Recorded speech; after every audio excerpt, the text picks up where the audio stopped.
பகவத்கீதை உங்க தேகத்துல தான் பகவத்கீதை. நீங்க உச்சரிக்கிறது தான் வாழ்க்கை, நீங்க உச்சரிக்கிறது தான் ஆன்மீகம், நீங்க உச்சரிக்கிறது தான் கடவுள்.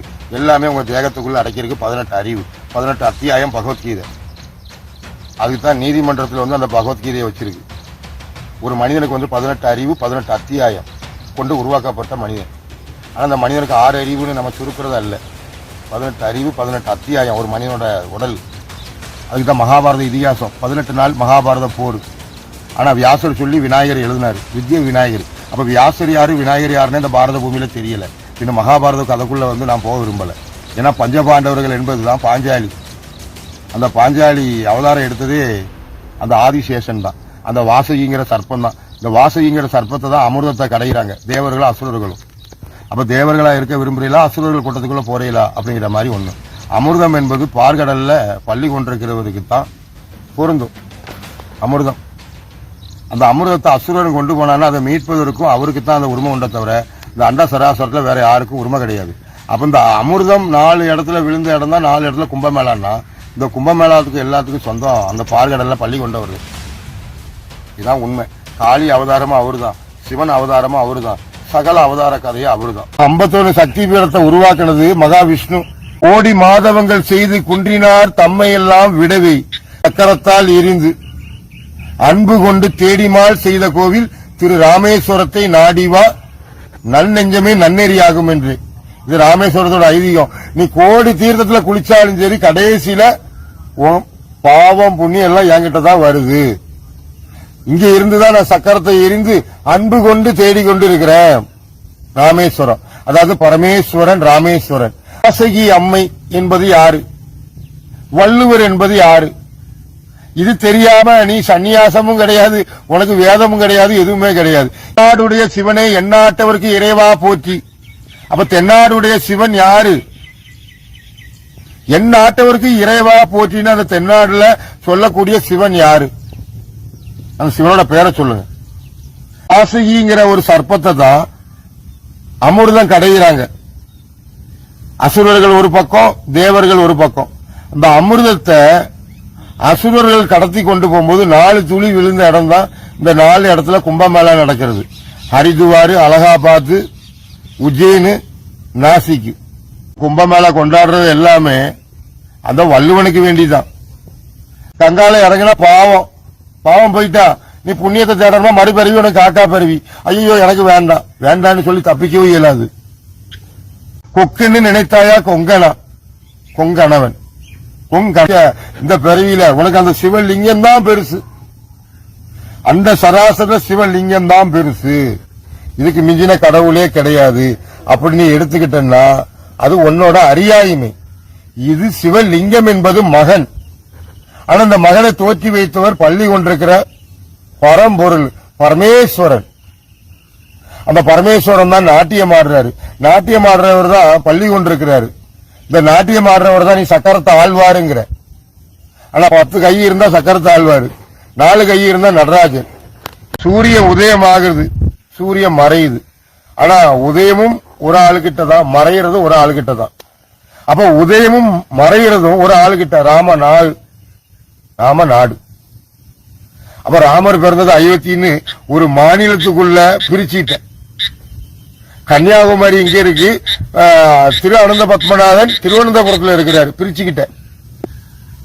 கன்னியாகுமரி கடலுக்குள்ள இருக்கு, திருவனந்தபுரம் பத்மநாத கோயில் அது ரோட்டு ஓரத்துல திருவனந்தபுரத்துல இருக்கு, கேரளாவில் இருக்குங்கிற. அப்ப ஆண்டவனுக்கு நீ ஒரு எல்லைக்கோடு மாதிரி போடுத. அண்ட சராசரம் இமயம் முதல் குமரி வரை. அப்ப இமயம் என்ன, குமரி என்ன, குமரி கண்டம் என்ன, மணி கண்டன் யாரு?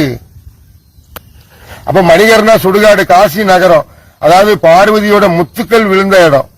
பார்வதியோட முத்துக்கள் என்ன, அந்த முத்துக்கள் தான் இப்ப 40 கோடி பேர் கங்கையில் இறங்க போறாங்க.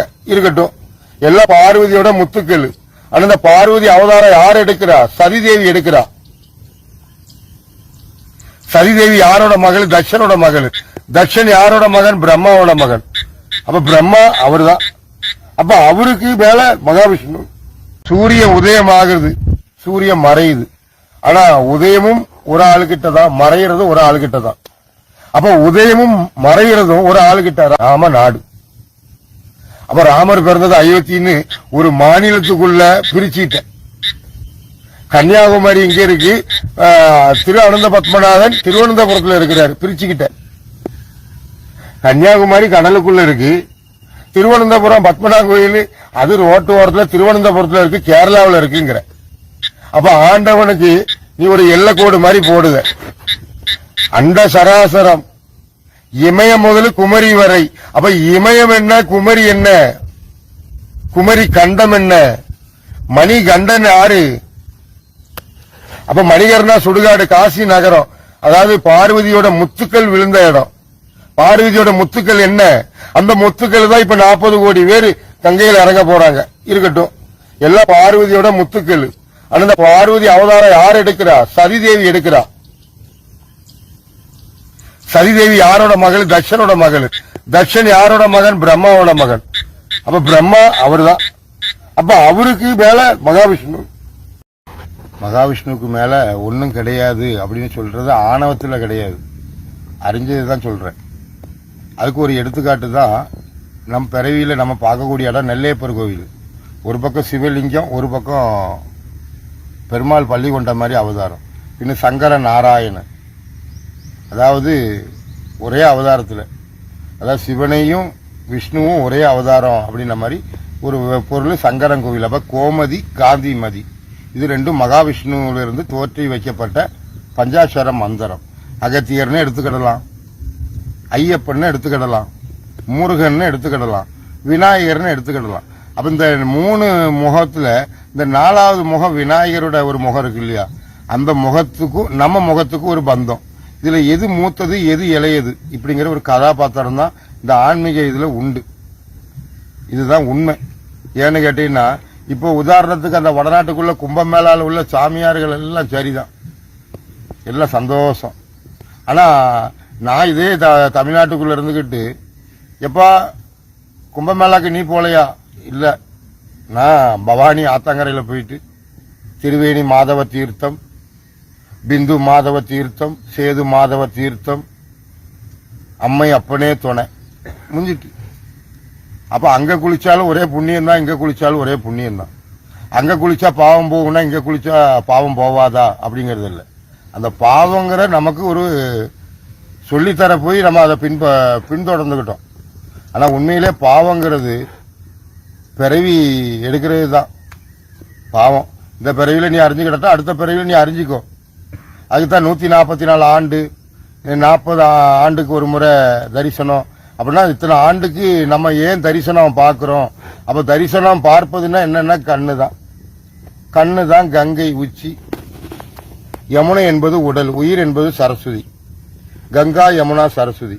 இப்போ நான் சரஸ்வதி நாராயணா, சரஸ்வதி நாராயணா. சரஸ்வதி பிரம்மாவோட துணைவியார் தானே. அப்போ பார்கடல்ல பள்ளி கொண்டு வந்து யாரை தோற்றி வைக்கிறாரு? 5 முகத்தை தோற்றி வைக்கிறாரு. அப்போ உண்மையிலே படைப்பு கடவுள் யாருன்னா பார்கடல்ல பள்ளி கொண்டவர். அப்ப காக்கிறவருக்கு தான் 5 முகத்தை தோற்றி வைக்கிறாரு. அந்த 5 முகத்துல ஒரு முகத்தை சிவன் கிள்ளிட்டாரு, பிரம்மாவோட ஆணவம் அப்படின்னு நம்ம படிச்சிருப்போம். அந்த ஒரு முக கணக்கு தான் நீ சிவலிங்க வழிபாடு. அப்ப இந்த சிவலிங்கம் அந்த 5 முகத்துல ஒரு முகம் தான் சிவலிங்கம். இத்தனை 4 முகம் தான் 4 வேதத்தை சொல்றேன். புரியுதா? இப்போ வடநாட்டுக்குள்ள சாமியார் எல்லாம் கஞ்சா குடிப்பாங்க, பீடி குடிப்பாங்க, வைப்பாங்க. சரிதான். ஏன்னா இது நானும் உங்ககிட்ட குடிச்ச மாதிரி காட்டெல்லாம் வைக்கலாம். நானும் சாமியார் தாங்க, ஆனா சாமியாரெல்லாம் பயன்படுத்தலாம் வைக்கலாம். அது என்னோட இது. ஆனா மற்றவங்க மத்தியில காட்டணும்னா அதோட பொருள் இருக்கு. வாய்க்குள்ள போயிட்டு வர்றது எச்சி, அதை நம்ம வாய்க்குள்ள விட்டா புகைங்கிறோம். ஆனா உள்ள போனா எச்சி, அந்த புகை தான் நீர் ஆகுது, நீர் நெருப்பாகுது அப்படிங்கிற ஒரு விஷயம். இங்க நம்ம சரீரம் என்பது ஒரு அக்னி, அதை நீர்ல அர்ப்பணிக்கிறோம், இல்ல பூமியில அர்ப்பணிக்கிறோம். ஆனா சாமவேதம் நெருப்பு, அந்த சாமவேதத்தோட பொருள் நெருப்புக்கு அர்ப்பணிக்க மாட்டோம். அப்படிங்கிறதுக்கு தான் நெருப்புக்கும் சதிதேவிக்குள்ள ஒரு கதை, நெருப்புக்கும் சீதாக்குள்ள ஒரு கதை. அப்ப சீதா ராமா சீதா ராமான்னு தான் சொல்றாங்கன்னா, அப்ப சீதா யாரு, ராமன் யாரு? ராமனோட துணைவி யாரு? சீதான்னு தான் நம்ம சொல்றோம். ஆனா மகாவிஷ்ணு விஷ்ணுவோட துணைவியார் சீதான்னு சொல்றோமா? கிடையாது.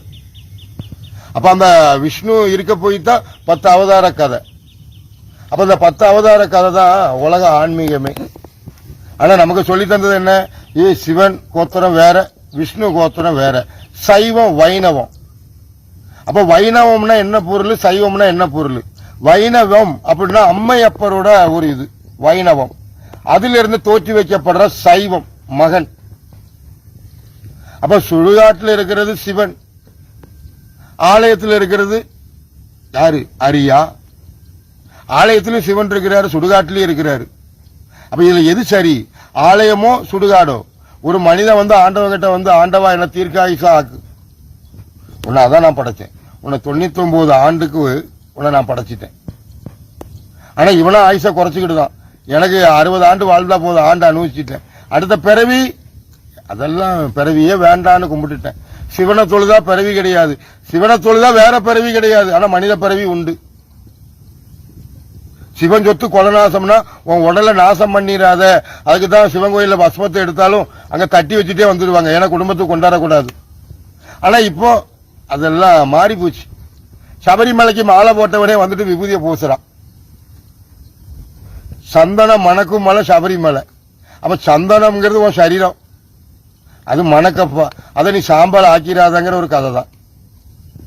அப்ப சபரிமலைக்கு போறவன் ராமேஸ்வரம் போறான், பழனிக்கு போறான், அங்க போறான், இங்க போறான், கண்டதெல்லாம் எடுத்து பூசுறான். கேட்டா நாங்க ஐயப்பன் கோயிலுக்கு போயிட்டு வர்றாங்க, இந்த டயத்துல தான் எல்லா இடம் போக முடியும், இப்படிங்கிற மாதிரி எல்லாம் இருக்கு. அப்ப ஒரு மனித சரீரம் என்பது சந்தனம், அதை நெருப்ப ஆக்கக்கூடாது, அறியறது தான் ஆன்மீகம். அப்ப இந்த 40 கோடி பேர் என் உடம்ப வந்து அக்னிக்கு இரையாக்க மாட்டேன் அப்படின்னு சொன்னா அது புண்ணியம் இல்ல, நான் அக்னிக்கு தான் அர்ப்பணிப்பேன் அப்படின்னு நினைச்சிட்டு கங்கையில இறங்கினா பாவம். அப்ப எல்லா பிறவி எடுத்து வருவேன் எம்பெருமானே, ஆனா மனித பிறவிக்கு அப்பாறு எனக்கு வேற எந்த பிறவியும் தந்திடாத எம்பெருமானே பரம்பொருள் இப்படின்னு வேண்டதுக்கு தான் மனிதனை படைச்சது. ஆனா மனிதன் வந்து ஒரு ஆன்மீகங்கிற பேர்ல உனக்கு கத்துக்கிட்டான், சிவனை தொழுதா பிறவி கிடையாது. அப்ப இந்த பிறவில நீ ஆண்டு அனுபவிச்சது என்ன?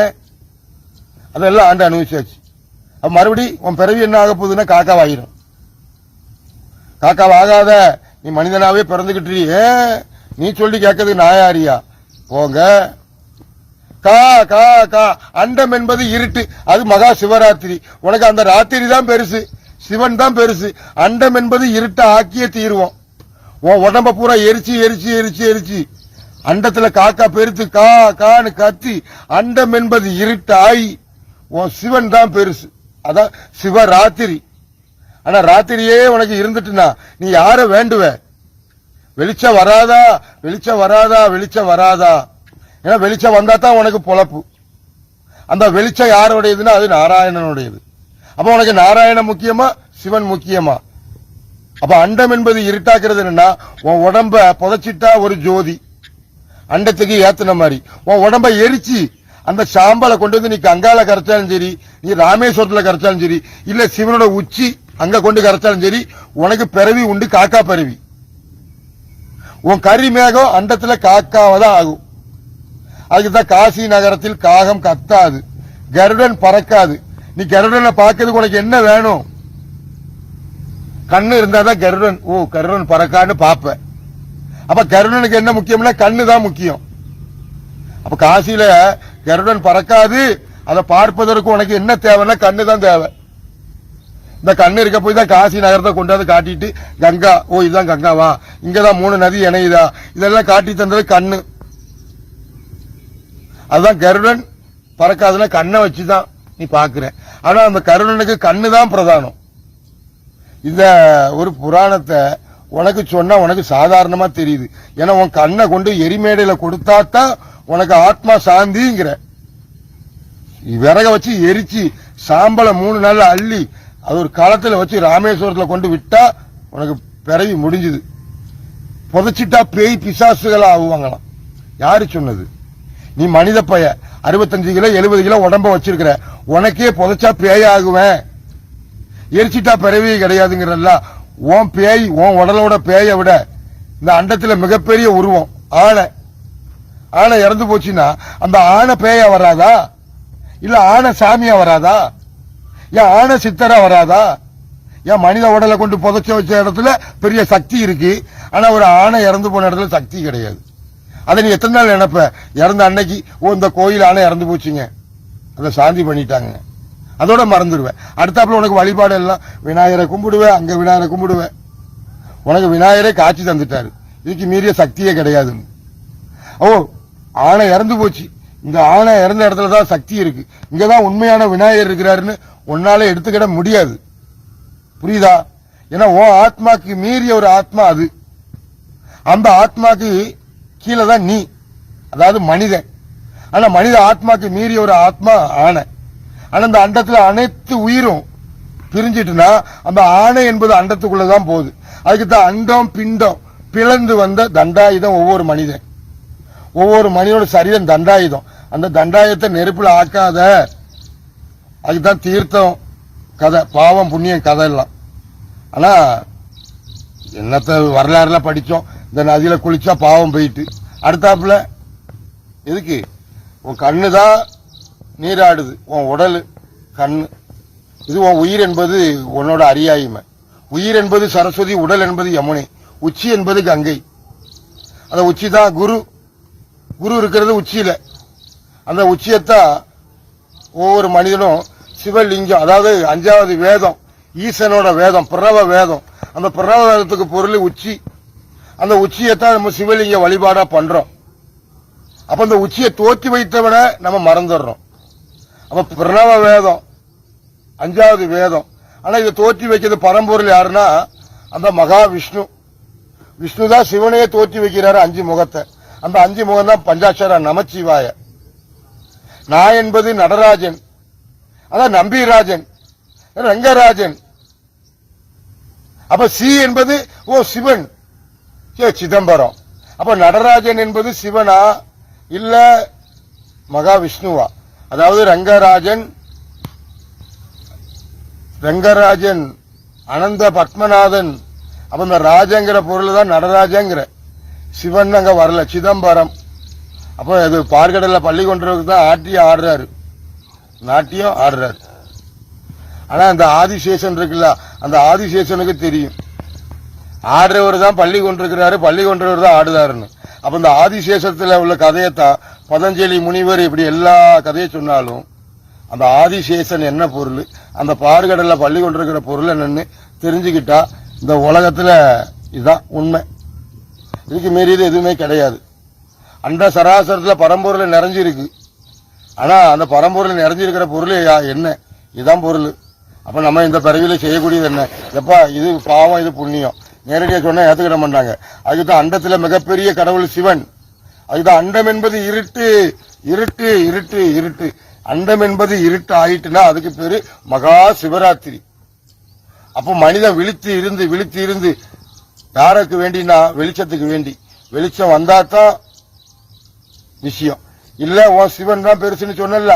அண்டம் என்பது இருட்டு, அந்த இருட்டையும் வெளிச்சத்தை தோற்றி வைக்கிறவர் ஒருவர். இதுதான் பொருள். அப்ப பார்கடல்ல பள்ளி கொண்டிருக்கிறவர் யாரு? அந்த நாட்டியம் ஆடுறவர் யாரு? அதுதான் சிதம்பர ரகசியம். உலகத்துல மனித இனத்துக்கு எட்டாத ஒரு விஷயம்தான் சிதம்பர ரகசியம். உனக்கு 6 அறிவு. இந்த 6 அறிவை தாண்டி எனக்கு 7 அறிவுங்க, இல்ல எனக்கு 5 அறிவுங்கன்னு உன்னால சொல்ல முடியுமா? முடியாது. ஏன்னா உனக்கு 6 அறிவுன்னு உன் உடம்புல தூக்கி ஒரு பாரத்தை வச்சுட்டாங்க. உனக்கு 6 அறிவு தான். உன் உடம்புல ஒரு பாரத்தை தூக்கி வச்சுட்டாங்க, 6 அறிவு. ஆனா உன் புத்தியில பதிய வச்சுட்டாங்க. விலங்குக்கெல்லாம் 5 அறிவு, மரம் செடி கொடிகள்லாம் 1 அறிவுன்னு உன் புத்தியில பதிய வச்சுட்டாங்க. ஆனா உனக்கு 18 அறிவு அப்படின்னு உன்னால எடுத்துக்கிட முடியுமா? முடியாது. ஆனா 18 அறிவா அப்படின்னு எடுத்துக்கிட்டா மட்டும்தான் நான் சொல்றது உனக்கு புலப்படும். நீ 6 அறிவுல இருக்கிறன்னு நம்பிக்கிட்டு இருந்தா நான் 18 அறிவுல உள்ளதை சொன்னா உனக்கு எப்படி புரியும்? ஒரு மனிதனுக்கு 18 அறிவு ஏத்துக்கிடவே மாட்டான். 6 அறிவை தாண்டி 6.25 அறிவுன்னு கூட சொல்ல மாட்டான். எப்பா ஒரு அறிவை குறைச்சிக்கப்பா, 5 அறிவுன்னு சொல்ல, 5 அறிவு விலங்கு, எனக்கு 6 அறிவு தான் இப்படிங்கிற பிடிவாதம் மனிதன் கூட பிறப்பு. அப்ப இந்த பிடிவாதத்துக்கு அப்பாற்பட்டதை நான் சொல்லி வர்றேன். இந்த மனித இனத்துல கன்னியாகுமரி தொட்டு அந்த இமயம், அதாவது இமயம் தொட்டு குமரி வர எடுத்துக்கிடுங்க. இல்ல கேரளா, கர்நாடகா, ஆந்திரா, கீந்திரா, உத்தரகாண்ட் மாநிலம், இல்ல ஜம்மு கிம்மு என்னத்தை எடுத்துக்கிடுங்க, இல்ல டெல்லி தலைநகரத்தை எடுத்துக்கிடுங்க. எப்ப உங்களுக்கெல்லாம் எத்தனை அறிவு? 6 அறிவு. உயர் நீதிமன்றம், உச்ச நீதிமன்றம், இப்படி நீதிமன்றம் எல்லாமே இருக்கு. அந்த நீதிபதிகிட்ட கூட ஐயா உங்களுக்கு எத்தனை அறிவுங்க ஐயா? எனக்கு 6 அறிவு தான் அப்படின்னு தான் சொல்லுவாங்க. ஆனா இதுக்கு அப்பாற்பட்டதுதான் ஆன்மீகம், வழிபாடு.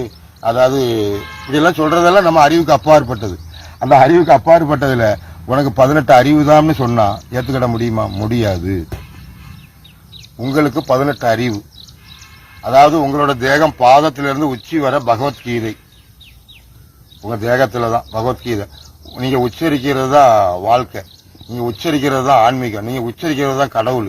எல்லாமே உங்க தேகத்துக்குள்ள அடக்கியிருக்கு 18 அறிவு, 18 அத்தியாயம் பகவத்கீதை. அதுக்கு தான் நீதிமன்றத்தில் வந்து அந்த பகவத்கீதையை வச்சிருக்கு. ஒரு மனிதனுக்கு வந்து 18 அறிவு, 18 அத்தியாயம் கொண்டு உருவாக்கப்பட்ட மனிதன். ஆனா அந்த மனிதனுக்கு 6 அறிவுன்னு நம்ம சுருக்கிறது அல்ல. 18 அறிவு, 18 அத்தியாயம் ஒரு மனிதனோட உடல். அதுக்கு தான் மகாபாரத இதிகாசம். 18 நாள் மகாபாரத போர். ஆனா வியாசர் சொல்லி விநாயகர் எழுதினாரு, வித்ய விநாயகர். அப்ப வியாசர் யாரு, விநாயகர் யாருன்னு இந்த பாரத பூமியில தெரியல. பின்ன மகாபாரத கதைக்குள்ள வந்து நான் போக விரும்பல. ஏன்னா பஞ்சபாண்டவர்கள் என்பதுதான் பாஞ்சாலி. அந்த பாஞ்சாலி அவதாரம் எடுத்ததே அந்த ஆதிசேஷன் தான், அந்த வாசகிங்கிற சர்ப்பம் தான். இந்த வாசகிங்கிற சர்ப்பத்தை தான் அமிர்தத்தை கடையிறாங்க தேவர்களும் அசுரர்களும்.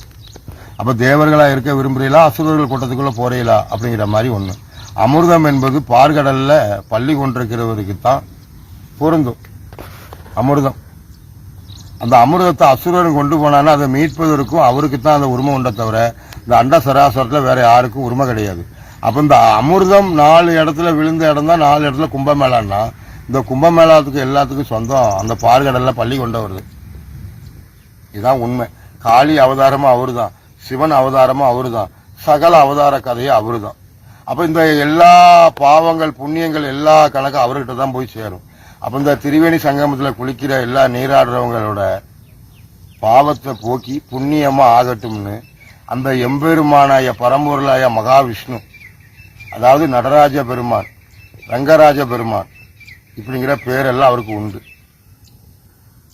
அவரு உங்களுக்கு பாவம் போக்கி புண்ணியத்தை அருளட்டும், வைகுண்ட பதியை உங்களுக்கு தரட்டும்னு மனதார வேண்டிக்கிறது. அம்மை அப்பனே துணை.